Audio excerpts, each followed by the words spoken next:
Hi friends, ఈరోజు అయితే నేను పొంగల్ చేశానన్నమాట. తమిళనాడు స్టైల్ కట్టె పొంగలే అంటారు. అది చేశానన్నమాట.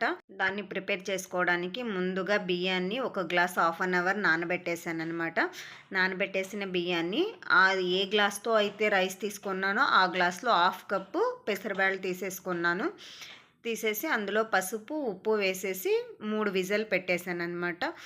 అది విజిల్ వచ్చిన తర్వాత మనము పక్కన బాండ్లీ పెట్టేసి ఆయిల్ వేసేసి సాసులు, కరివేపాకు, గ్రీన్ చిల్లీసు, మిరియాలు 1 టేబుల్ స్పూన్, జీలకర్ర 1 టేబుల్ స్పూను, కొన్ని తెల్లగడ్డలు వేసేసానమాట. బాగా ఫ్రై అవ్వనివ్వాలి. ఇవి గోల్డెన్ కలర్లోకి వచ్చే వరకు.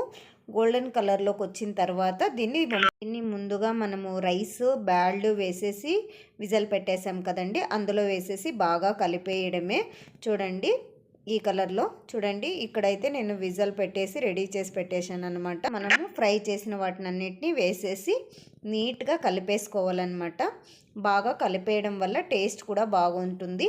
ఇది వేయక ముందు మీకు ఏమైనా కాస్త గట్టిగా అనిపిస్తే పొంగలు, అందులో ఒక 1 కప్ ఆర్ 2 కప్స్ వేడి వాటర్ని కలపాలన్నమాట. హాట్ వాటర్ అయితేనే బాగుంటుంది.